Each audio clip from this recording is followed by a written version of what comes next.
Welcome to 99 TV. నేను ముల శ్రీనివాస్. పశ్చిమాసియా రణరంగం ప్రపంచాన్ని గజగజ వణికిస్తోంది. అగ్రరాజ్యం వేసిన ఎత్తుగడలు చిత్తు అయ్యాయా? ఇరాన్పై ప్రారంభించిన ఆపరేషన్ ఎపిక్ పూరి ఇప్పుడు ట్రంప్ మెడకు ఉరితాడులా మారిందా? గల్ఫ్ తీరంలో 5వ వారం కూడా ఆగని దాడులు, ఆకాశాన్ని తాకుతున్న చమురు ధరలు, కుప్పకూలుతున్న గ్లోబల్ మార్కెట్లు.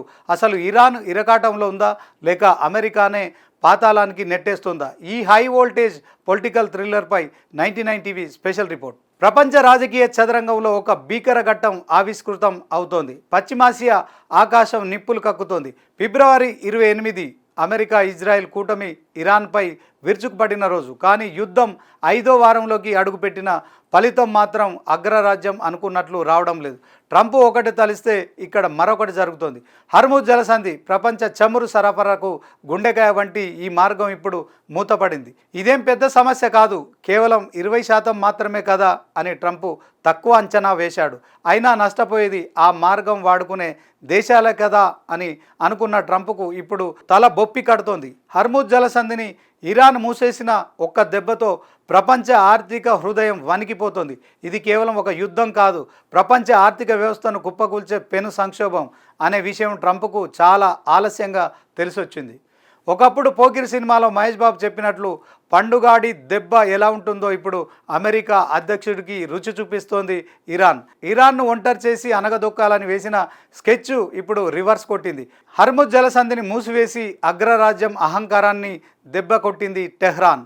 అటు ఆ దారిని తెరిపించలేక, ఇటు యుద్ధాన్ని ఆపలేక ట్రంప్ ఉన్మాదంతో రగిలిపోతున్నారు. పిచ్చి ముదిరినట్టుగా చేస్తున్న దాడులు అగ్రరాజ్యాన్ని మరింత లోతుగా ఇరకాటంలోకి నెట్టేస్తున్నాయి. యుద్ధం ముసురుతున్న అమెరికాకు తోడు దొరకడం లేదు. నాటో దేశాలు కూడా మోహం చాటేశాయి.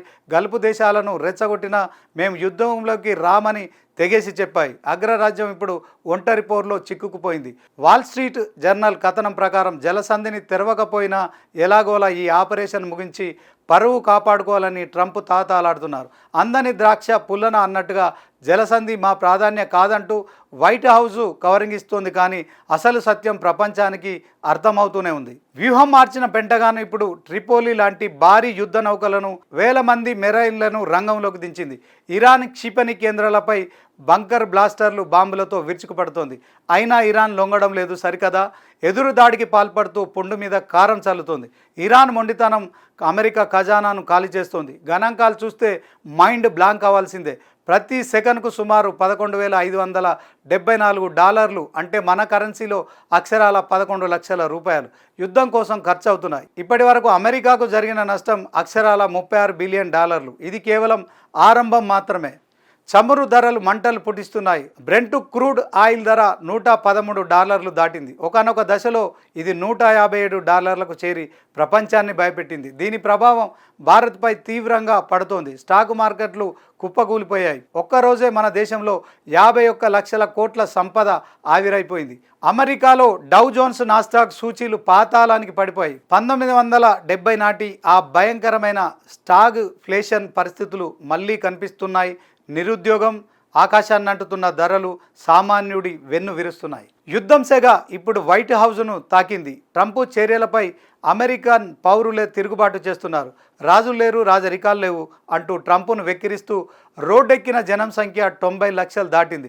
ప్రపంచవ్యాప్తంగా 12 దేశాల్లో కార్మికులు ఇదే బాట పట్టారు. ఇది కేవలం యుద్ధానికి వ్యతిరేకంగా జరుగుతున్న పోరు కాదు, అమెరికా అనుసరిస్తున్న మొరటు. పచ్చిగా చెప్పాలంటే మొండి విధానాలపై వస్తున్న ప్రపంచ విప్లవం.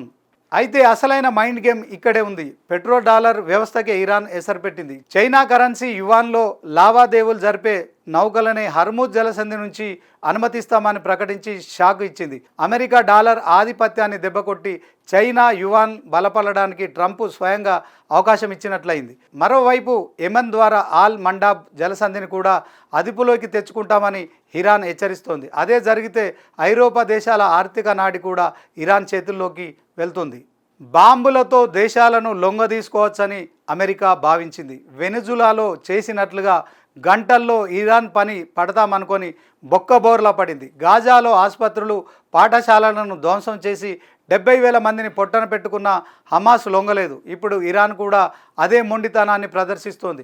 చిన్నారులు చదువుకునే పాఠశాలలపై బాంబులు వేసినా సరే ప్రజలు ఆయాతుల్లా అలీ ఖమేనీ నాయకత్వం వైపే నిలబడ్డారు.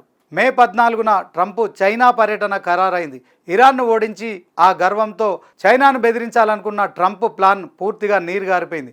రష్యాలో బోరిస్ ఎలిన్ వంటి తొత్తును ఇరాన్ పీఠంపై కూర్చోబెట్టి అక్కడ చమురు సంపదను కొల్లగొట్టాలనుకున్న దుష్ట ఆలోచనకు ఇరాన్ చుక్కలు చూపించింది. ఇప్పుడు ఏ ముఖం పెట్టుకొని ట్రంప్ చైనా వెళ్తారు?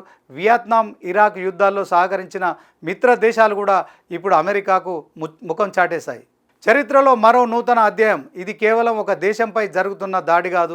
అగ్రరాజ్య ఆధిపత్యానికి, దానికి మద్దతుగా నిలుస్తున్న రష్యా చైనా కూటమికి మధ్య జరుగుతున్న చదరంగం.